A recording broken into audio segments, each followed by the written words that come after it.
has happened, Post Shop? Just back. Welcome back to another episode of the Post Shop podcast. Of course, I'm your host, Shawn Soole. I'm actually going to get that eventually on a t-shirt. Of course, I'm your host. It's just going to be on a t-shirt. Of course, I'm your host, and people will be going, "Who are you hosting?" I'm really excited. I've got one of my original mentors, I suppose, in the cocktail scene in the world, as well as a good friend and a longtime friend, John Gakuru. We met. I think a Facebook memory came up last couple of we physically met like 15, 16 years ago, I think maybe a little bit longer, when he came to Victoria doing Sagatiba stuff. And then the coolest thing I ever did was he invited me up to this crazy penthouse. Now I was maybe 29, 30 at the time. Very much this crazy penthouse he did in New Orleans for Tales of the Cocktail. And, you walk up as a 29, 30-year-old kid, and there's Sasha Petresky making cocktails behind the bar, Jim Meehan's on the barbecue, and you're just like, what have I done to get into this position? Because it was one of the most surreal moments of my life, and one of my favorite photos of John and I are actually on the roof overlooking the Monteleone. So I think I've pumped his tires enough to get him on the show. Thanks, John. How are you? I'm really good. You live in the high life in LA right there. You're on Ocean Drive in Santa Monica. Yeah, this is LA life personified. We're driving everywhere. We spend a lot of time in the car. So the car just has to be an extension of my office and also my dog park. Everyone meet Costco. He's a Maltese poodle just chilling in the back there, taking notes of our little chat today. Awesome. So for everyone listening, let's start at the beginning. I know that it was a while ago, but let's start at the beginning. Where did you get your break into the industry? The story is reasonably well documented, but I'll do the elevator pitch. Just do I've been in the industry. It's pushing 30 years now. I started at TGI Fridays while I was at university in Southampton in the south of England. Basically everything I've got in my life I've got over a bar. So from TGI Southampton to cruise ships to lab to owning my own event company to Sagatiba to Think Spirits Australia to Sweet and Chili Australia, Sweet and Chili USA, and now working for myself with a couple of business partners at Coruscant Co. So which is where you find me today. Unfortunately my car is in the shop right now. I'm not sure I'd ever do it. I don't think she's got enough zhuzh to be able to pull off an office meeting.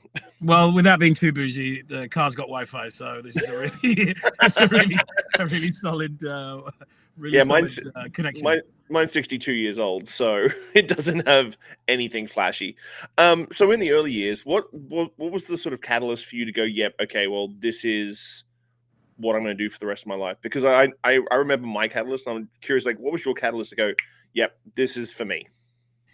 It's still to this day a very visceral moment, and it's literally metaphorically the flicking of a light switch. When I started at Lab as a bartender, within 8 months, the bar team had insisted that I take over as general manager, as the then GM was bouncing off to be global brand ambassador for Grey Goose, Dimmy.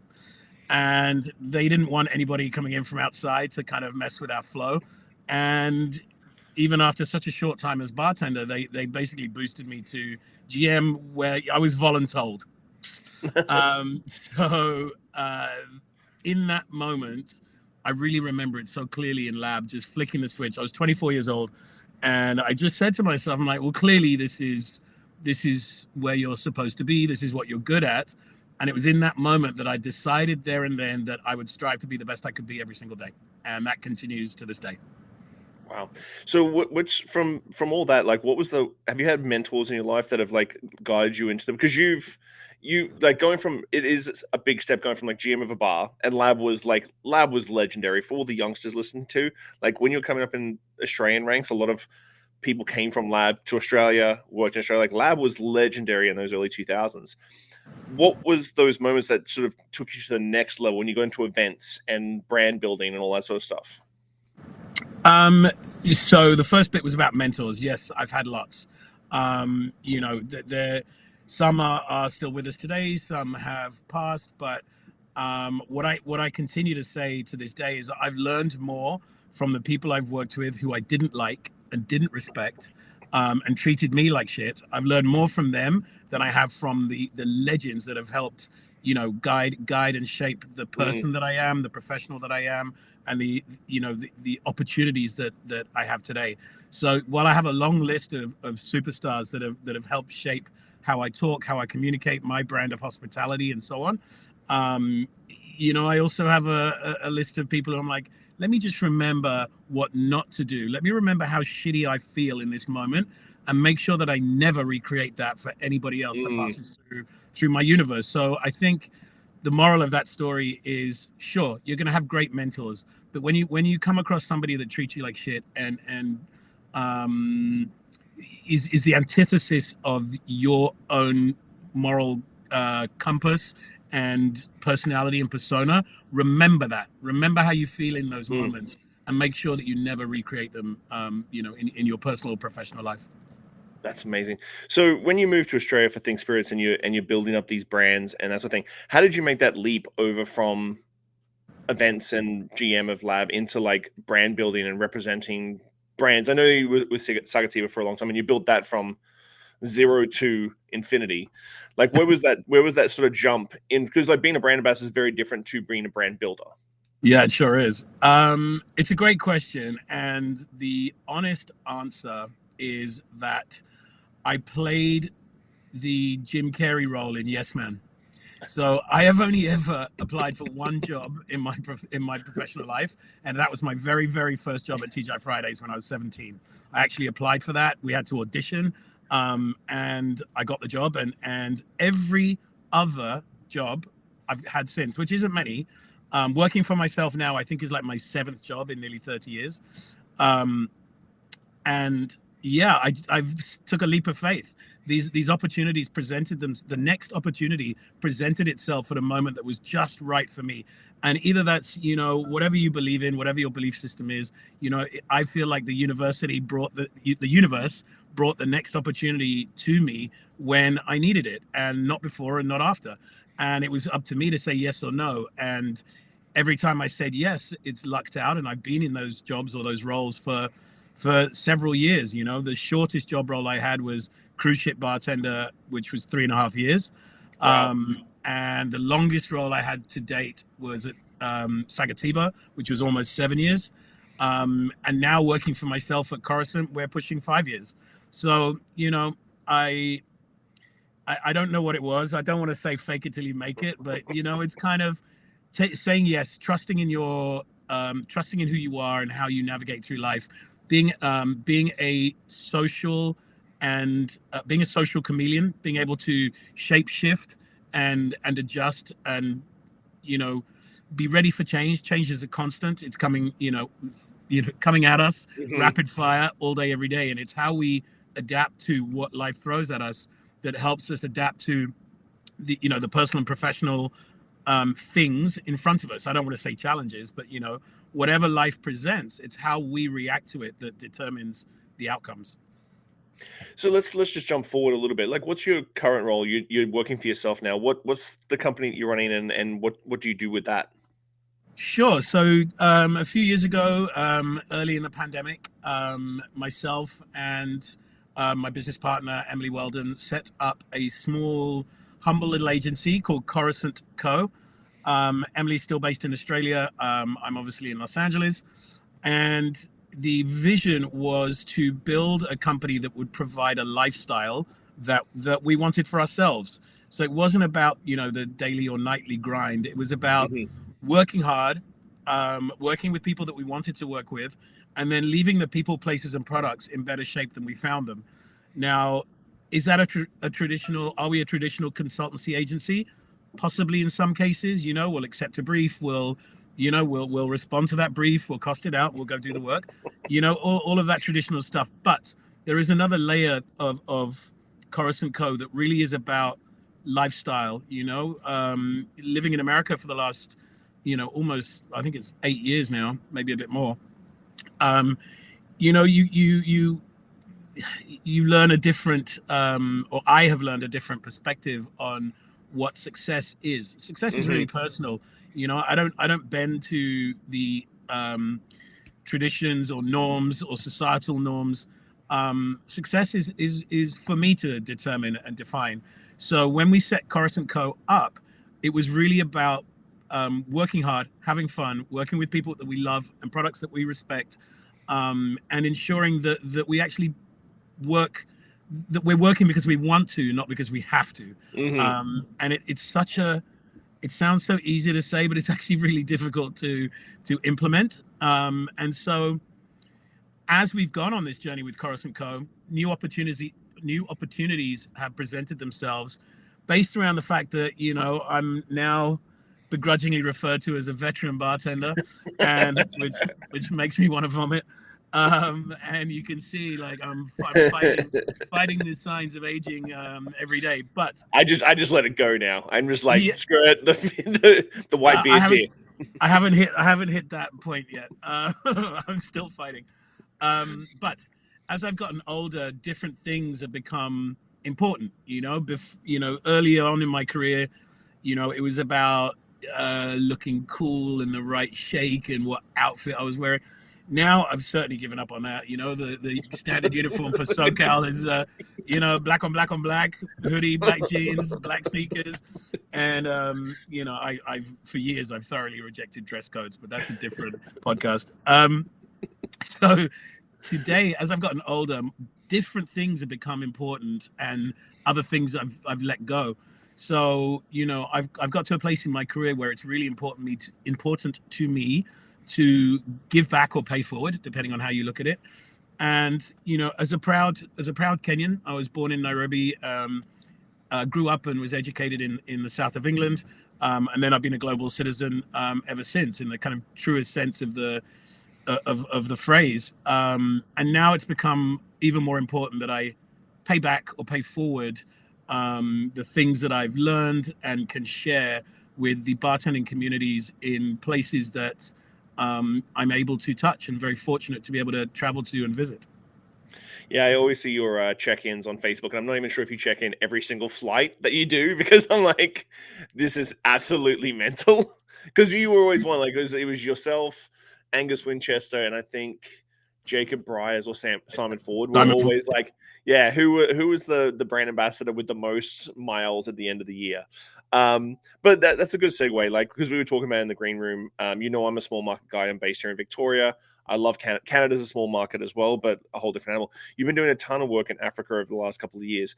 Let's dive into that. Like, what, obviously, Kenyan born, proud African boy. Like, what has driven you to sort of like start pushing that culture? Because it's a massive market, but still a small culture. So how are you sort of diving into that and building that?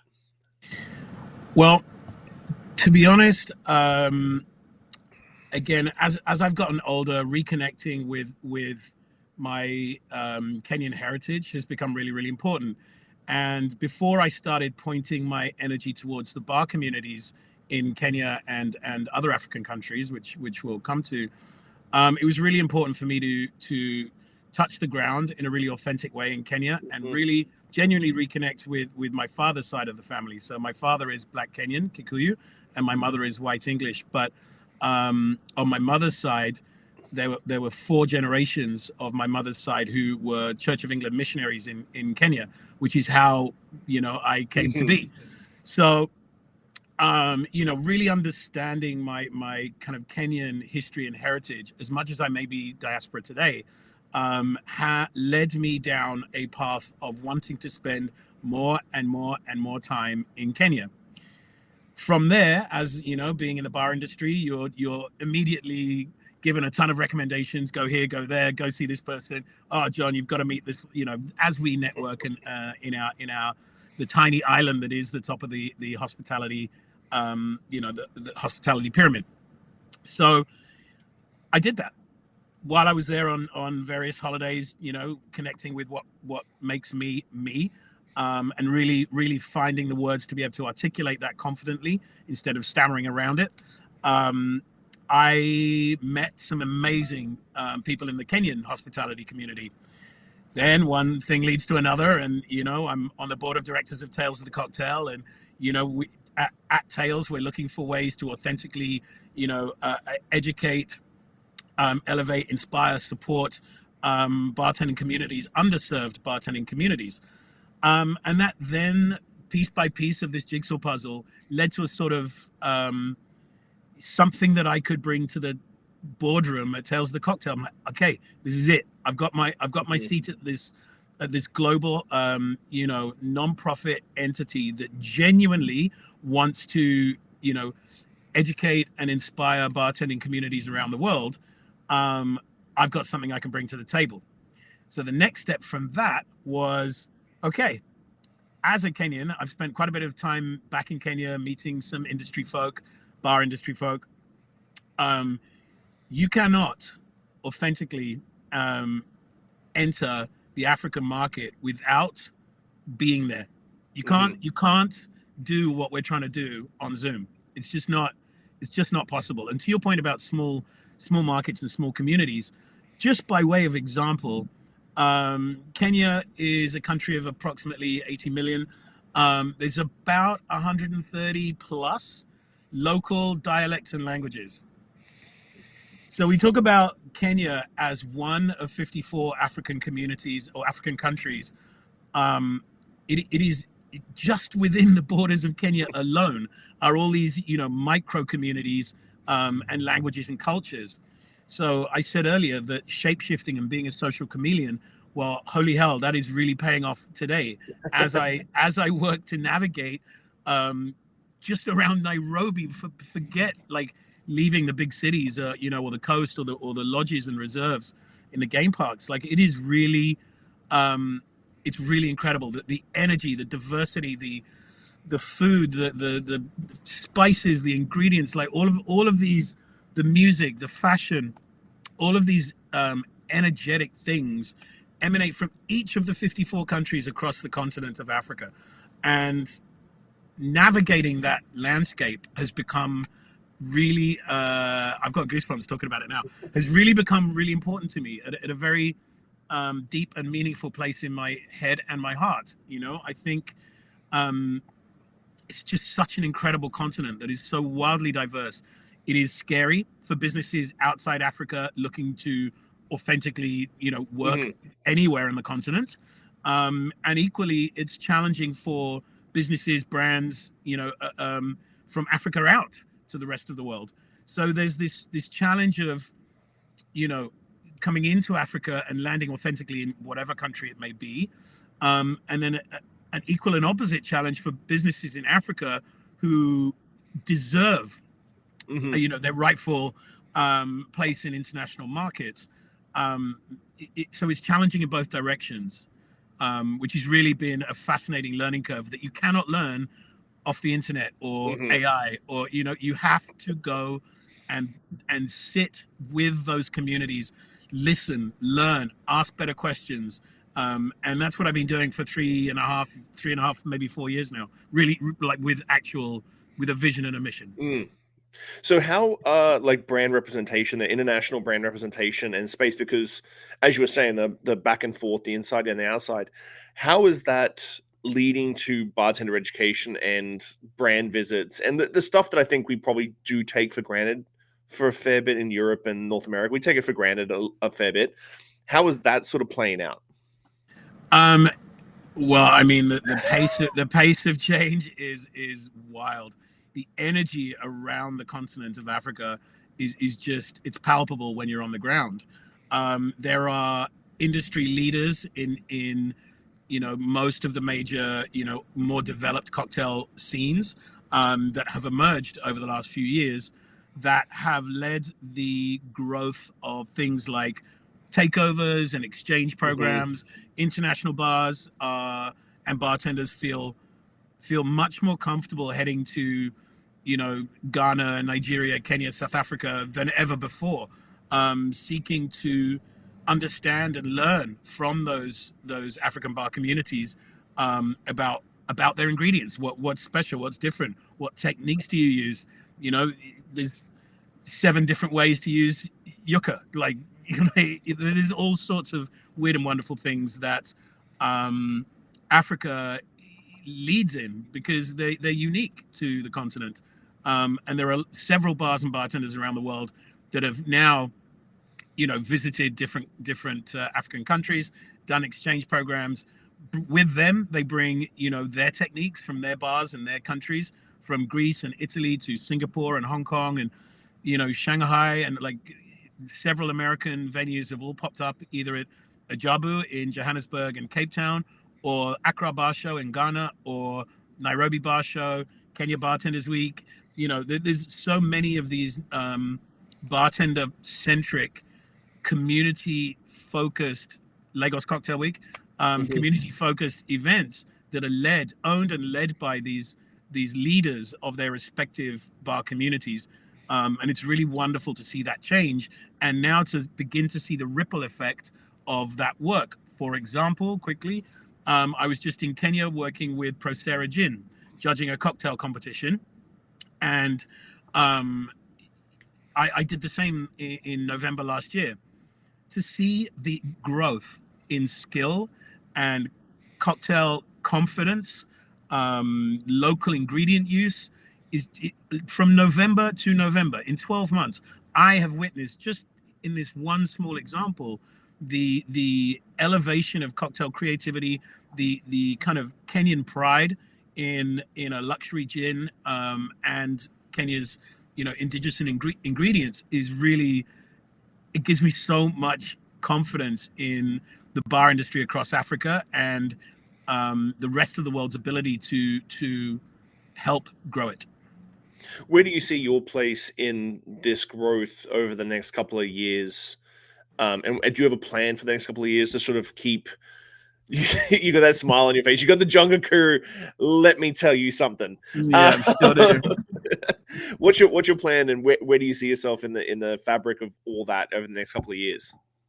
So Coruscant Co was set up to genuinely as a kind of lifestyle opportunity to leave the people, places, and products in better shape than we found them. Africa is unique and complex and diverse and exciting, and I needed a different platform to really focus our energy on what's possible from Africa out to rest of world in. Mm-hmm. So I've created an entity called Calabash Africa. Calabash, for those that don't know, is the gourd that is on every meal table, family celebration. It's the thing that people drink from. They pass it around. It's communal. It's really about sharing. It's about community. So Calabash is a name for this entity that I really love, because it really does encapsulate everything that we're trying to do, right? We're trying to bring people together, break bread, share, and work on our common interests versus what makes us different. So Calabash, the idea with Calabash Africa is to be the connective tissue between African businesses looking to enter rest of world, and rest of world looking to authentically arrive on the continent. What we plan to do, and this is still very much in its kind of inception and creative stage, or our discovery phase, I should say. What we plan to do is work with the individual experts in each market. So it's not about Calabash, landing on the ground. It's about Calabash connecting the needs, wants, and desires of businesses looking to arrive into whichever African country, and connecting them with the right people on the ground, the right cultural fit to authentically do whatever it is they need to do. Be it a brick and mortar, like a hotel chain wants to, open in Accra. Okay, Calabash can connect you with the right team on the ground to execute your vision. Meanwhile, Calabash can also interpret, if you like, the cultural sensitivities that each market genuinely requires in order for that business to win in that country. So my plan for the next few years is to listen and learn and be that connective tissue, helping brands or businesses land somewhere else around the world. I had some solid conversations at Ajabu last week with a couple of African distilleries that are right at that moment where they're looking to explore what export looks like, to Europe, US, Middle East, Asia, etc., Australasia. And we have that experience to be able to help those brands navigate that equally, culturally diverse landscape. And likewise, that example of a hotel in Accra is real. There is a hotel project which I'm that I am manifesting that we are a part of. And we'll be able to help this hotel chain, which is a big global hotel brand, do something that a lot of these international multinationals don't do, which is plonk their hotel down. And because it works elsewhere around the world, the brand strength of whatever name a global hotel brand will see us through. And what we're trying to do is impart a sense of cultural fluency, which is the Calabash plan, so that we can do something different and actually embed this global hotel chain deeply within the, certainly from a food and beverage perspective, within the city and country that hotel will exist in. So it's not just brands, it is physical brick and mortar opportunities as well. With that cultural influence, I was just thinking about that. What sort of cultural differences is there from the Western world to African countries in the way of doing business? The one big thing is, like, when I went to Singapore, we had to open up a bar and restaurant in 6 weeks. So like 6 weeks is already like dirt floor to completely open is already insane to try and do. But of course we had Singaporean Indians, we had Singaporean Chinese, and each one has their own sort of cultural way of doing business. Like Singaporean Chinese want to get to know you a little bit. It's not the deal is not getting done in the first meeting. You need to like get to know each other. And same thing with the Indians. They want to get to know you a little bit before they even start working with you. What are those sort of cultural influences that you're talking about when it comes to business that changes from the Western hemisphere, where it's usually like, wham, bam, thank you, ma'am, shake a hand, we got the deal, let's go, compared to like African, especially when you were talking about 130 dialects in just Kenya alone? What are those sort of differences there? It's a great question, and anyone listening to this from Africa will be starting to chuckle, no doubt. The ways of doing business are very, very different. There are cultural norms that vary by country. There is business etiquette that varies by country, and being able to again shape shift both personally and professionally is the key to winning business in any African country. Mm-hmm. So broadly speaking, business is done. There's a lot of kind of reciprocal exchange. You scratch mine, I'll scratch yours. Mm-hmm. There is a degree of informality to some things that are really formal in other markets. And then there are the complexities of geopolitics and local regional politics. There are some countries where you might need to go up country and sit with the chief whose tribal land you are hoping to work on, and really understand how to navigate that landscape for one's client or for the business or whatever it may be. So this is a topic that I'm going to just put a broad brushstroke across and say that Africa is not a one-size-fits-all continent. There are micro communities that require sensitive cultural dialogue and exchange, and navigating that can be scary. And there are businesses that will put Africa in the too hard basket because of these perceived hurdles. They're not hurdles if you know how to navigate them. And once you do, the opportunity cost is phenomenal. Interesting. That's fantastic. Well, let's change up for gears a little bit when it comes to, I know you've been a part of World Class for many, many years, and that's where we've had a lot of fun because I would just show up and just hang out for a week, which Michael would just let me do that. And it was always incredible. How has the World Class experience changed for you over the years you've been involved? Especially for the globals this year was in Toronto, and you and Michael were the ones that pitched globals in Toronto and won. And I was privy to that last year in Halifax, and I just knew you two together are a powerhouse. And then when you're giddy, like when you're giddy and just know that the energy you're going to bring to the presentation is going to get the presentation sorted out. How has things changed for World Class over the years you've been involved on the global stage? Well, I will say, we spoke earlier about mentors. Michael Armistead is certainly one of those for me. And I think what Diageo World Class has done for me, specifically my time with Team Canada, is demonstrate just how human our industry is. We are not in a glass bottle and liquid business. We are in a human business. And the more completely and holistically businesses and brands understand that, the more success they're going to find in their endeavors. So the way, another metaphor for what I'm trying to say is that without the bartending humans and communities in our universe, these glass bottles, be it Diageo World Class, Kettle Ones and Johnny Walkers and Don Julio's, etc., these are inanimate glass bottles that sit silently on a back bar. They can't speak, they can't dance. So, to everyone watching this, you will all have had an experience where you've sat at a bar, and one or more bottles has kind of danced or talked to you. You've got a positive emotive response with several bottles on the back bar, and then you have no emotive response to several others, which is fine. So what's the difference between the bottles and brands that have spoken to you and given you that little smile in the corner of a lip? Everything about that experience is human. There would have been a bartender that made a recommendation, told a funny story, a brand ambassador gave you a training session, you went to a party, whatever it might have been that has given you that positive emotive response. It can only be imbued upon that inanimate glass bottle by a human. And then that bottle requires another human to pass on that positive emotive response to you.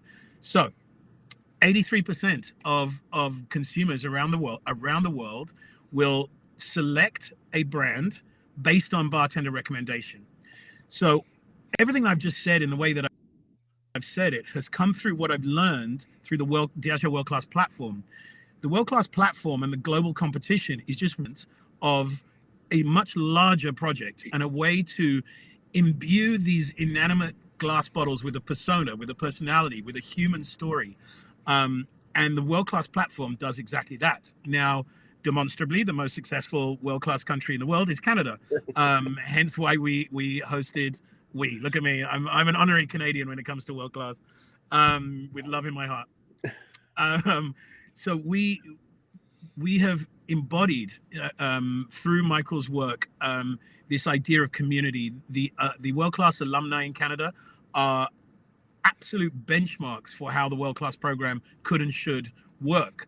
It is human. As a result of really understanding that connection, what it means to be a bartender in your community, to bring other community members into your huddle, the net benefit is that those bartenders, that community will always recommend the brands where the human connection has left an indelible mark on how they go to work. So my world-class journey has led me to a place where I'm able to say everything that I just said with the confidence and animation and passion that I hope comes through in this interview or this conversation.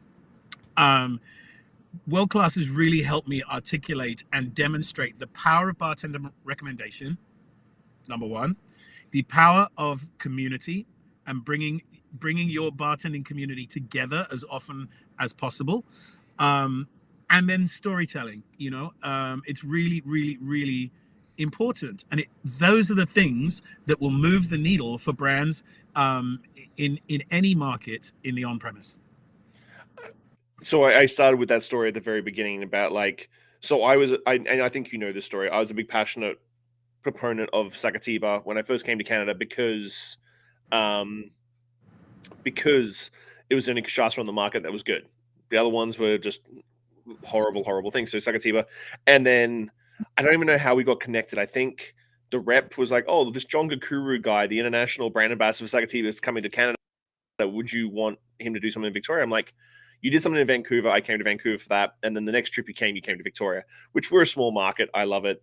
And then, of course, I talked about that New Orleans trip. And like, those are things that when I was a young bartender in Canada, like a little clueless, like sort of trying to find my place, I was just like, why am I here? And that brand connection through you was so strong until you left. And then I was like, fuck it. You and many others, bro. but talking about that brand thing, and you work with brands directly now, I do a little bit of brand work with craft distilleries and stuff, and they'll go, oh, well, look at this packaging. This package is beautiful, and I spent this much money on a bottle, and da-da-da-da-da-da-da. I'm like, cool. What's your story, and how are you going to connect with bartenders and consumers? And they're like, well, they'll just buy it because the packaging is nice. Sweet. How do you slow down that sort of mentality with brand owners when they're trying to break into new markets, when they've come to you to help? Because I would say it's very passion driven, and either the packaging's horrible and it's got a really great story, or it's really pretty packaging with absolutely, oh, tequila's big now, so I'm going to launch a tequila brand. How do you slow that brand message? How do you slow brand owners down and go, hey, let's focus this up properly to get to market properly? Great question. So at Coruscant Co, we break down how we go to work and how we think into 4 components. Discovery, or discover, define, develop, deploy. So basically that is a path to kind of, I hate using the word success because it's subjective, but in the discovery phase, we find that we are always pulling the handbrake. So slowing a brand owner down is a great phrase, because we do that intentionally. The quickest way to poke a hole in a brand owner's ego is to come in with whatever bottle it is they're hoping. Go to a bar, sit down at a bar, and talk to a bartender and ask for their honest, unfettered feedback. And you'll get it. It may not be what you want to hear, but you'll get it. And even if it's a short survey, maybe we visit, 5 or 10 venues in the same city, and we speak to, 10 or 15 bartenders across those venues. By the end of that, you're going to start to build a kind of picture for how your brand is going to be perceived before you do all of the work. Also, different bars, like not just all the fancy cocktail bars. Oh, I want my tequila on the back bar of every fancy cocktail. Let's go to a dive bar. Let's go to a pub. Let's see how they feel. Right, exactly right. So I've done that many times, and I'm so fortunate to be in a position to be able to say no. That doesn't happen very often because the bills still need to get paid. But I tend to say no when the brand owner has such an absolute conviction in the success of their product before doing any outreach, any work, talking to anyone else. So a brand will get created in a silo, and or an echo chamber where everyone gets patted on the back for a job well done, before the work gets done. And it's we pride ourselves today on the rigor of our discovery phase with any client that comes to us. And it can be a brand, it can be a brick and mortar physical building, be that a bar, a restaurant, hotel, whatever. There is work to do to either prove concept, i.e., wow, Coruscant Co, we love the pack, we love the liquid, we love the brand story. Now let's reverse engineer how we bring it alive and make it human. We love those projects. We also love getting in on the ground floor. Hey guys, I've got this idea. The funding is not an issue. What do we do and how do we do it? What are the gaps in the market? I've got experience in producing a gin. How do we make that different? Gin is noisy. It's very competitive. Parts of the gin category are growth is slowing. Other bits, growth is still healthy. And. So we need to discover and define the project before we develop the plan, before we go and deploy that plan and execute. So it's these, we slow down to speed up is how we go to work. And there is a lot of thinking, a lot of data that we need to apply to ensure that the decisions we make are both executable and will deliver results, whatever the results may be. Some brand owners want sales volume, volume, volume, volume. Other brand owners like, we want to build a brand for the long term. How do we do it? Those are the ones we love. Yeah, I've worked with a lot of craft spirit brands and developed product and juice, and I've had some distilleries come to me like, "Why are you so expensive when you like bring a product to market?" I'm like, "Well, when we develop the product, then I take it around to all the bars, and like what you were saying, take it around all the bars, put it into a cocktail, see what it looks like, what a classic cocktail looks like." And all the brands that I've done, well, have been very successful and gone on to success, but some are just like, I remember one craft distillery coming to me 6 months later going, "We've improved the recipe. Can we take back all the old bottles and we'll give you these new ones in replacement?" I'm like, that's why I'm expensive to bring a product to brands. So you're not doing this after 6 months. Measure twice, cut once. Yeah. I don't want to take up too much of your time because I can literally talk to you all day long, and you know that we've had amazing conversations, whether sober or intoxicated, over the years. I was clearly overserved. It wasn't me. So what are you really excited about in 2026? We've covered a whole bunch of stuff over this last 45 minutes. What are you really excited for 2026? A lot, like at this time of the year, every year we're all like, woof, next year's our year. Because it's challenging out there and at many levels, not just the global hospitality sector. The drinks industry is under pressure. Society is changing. Generations are shifting how they consume and where they consume, and where they seek out things to add to their social currency. So the way people shop, the way people seek out new things has shifted a lot. And so I'm excited in 2026 to be able to land some of the work that we've been doing in the background. I'm really excited for Calabash Africa to continue that journey with the friends, peers, colleagues around the world and on the ground in Africa, across Africa.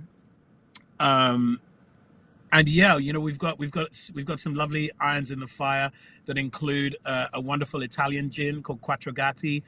We're looking to expand our scope of work with them, which means putting our own brand ambassadors on the ground in the US and Italy, and which will give us a footprint in Europe, which is really exciting.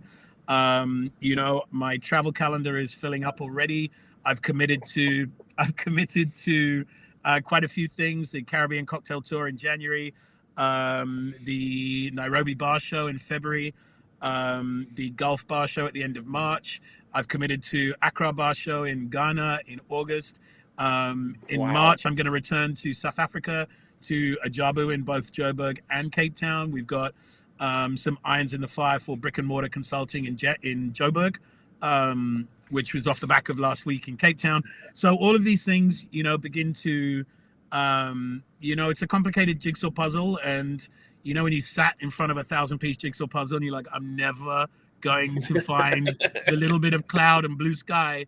But then as you start to put all the other jigsaw pieces in place, you're only left with a few.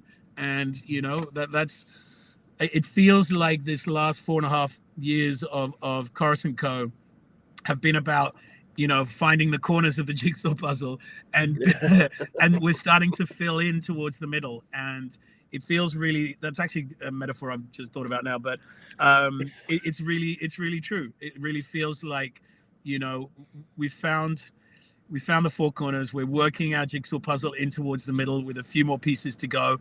And it's really, really exciting. I've got nothing but positivity for the road ahead, so long as we keep it human. We continue to build community.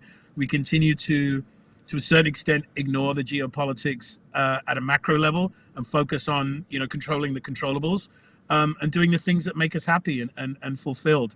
That's my mission. From age 24, to bring it back around to the start of this conversation, I flicked a switch. I'm going to fight to be the best version of myself I can be, and I continue to do that every day. I wake up every day and I try and be a better version of myself than I was yesterday. And the only way to do that is to spend time with the people that I love, just like you, Shawn. Okay, so we're at the end of the podcast where I asked the 5 deep podcast questions. They're extremely deep. You've answered a couple already, sort of, throughout this, because this is next level compared to what I expected. I'll get Costco to answer one of them. me and you getting together on a live stream always sort of ends up in debauchery, but like this has been next level stuff. What is the one lesson or experience that has shaped your perspective the most, and how do you carry that forward in your life, personal or career? Sort of covered this one with great mentors and negative mentors. I've stolen a bunch of quotes and sayings, and I guess if I had one quote that helps guide me every single day in the good times and the bad, comes from Nelson Mandela. I never lose. I either win or learn. If you could leave one lasting message or piece of wisdom for the world, what would it be and why? We are all here for a tiny blip in the grand scheme of things. It uses a lot less energy to be happy, to give with no expectation of return. If you do that, you will quickly discover a sense of deep fulfillment, that you feel like you're doing the right thing with the right people around you for the right reasons. Fuck, that gave me goosebumps. Looking back on your journey, what is something you wish you understood earlier in life? It's just bars and booze. It's okay. There are some folks that get so wound up about, the silliest things. Like we're not, we're not curing cancer. It's just bars and booze. It's going to be okay. How do you define success, and has your definition of it changed over time? Which we did cover a little bit, but I want a succinct answer. Oof. I'm not sure I have one. Success is subjective, right? I'll give a very quick story. Another one of my mentors, Patrick Borg from Think Spirits Australia, love him to bits. I would say, Pat, look at this, it's really successful. And he would immediately say, what does success mean? I'm like, So anytime you hear anyone say, this has been really successful, have them define what success means to them. Once you've listened to that definition, their definition of success, you can then frame your response to that versus just agreeing or disagreeing. For example, oh my God, this brand is so successful. We've sold 150 cases in last month. I'm like, okay, what does success mean? What was the goal? Benchmark that against other brands in your category or your competitive set. So success is really subjective. Sorry, this wasn't succinct at all, but when you hear the phrase, this has been really successful or this is really successful, my advice is have them define what success means to them. Then you can respond appropriately. What do you hope your legacy will be, and what steps are you taking to build it? I already know that the people and venues that I've been a part of, from TGI Fridays to, through to Lab Bar and more, have gone on to spawn generations of venue owners that have kept the art of hospitality alive.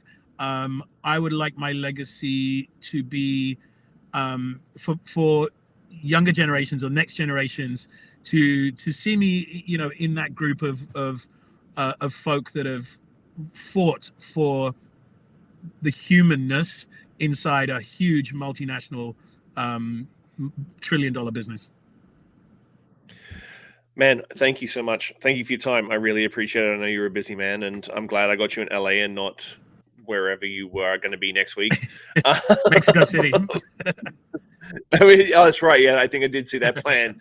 But thank you so much for your time. I really appreciate it. And good luck with 2026. Like, it looks like you're building something absolutely spectacular. And yeah, it's fantastic. Thanks, mate. And thanks for doing what you do with the Post Shift podcast, mate. Love it. I appreciate it, man. Well, I'll chat to you real soon. Take it easy. Thank you, buddy. All right, Post Shifters. That's it for now. Keep your standards high, your spirits neat, and your team tighter than your forecast. Catch you next week on the Post Shift podcast.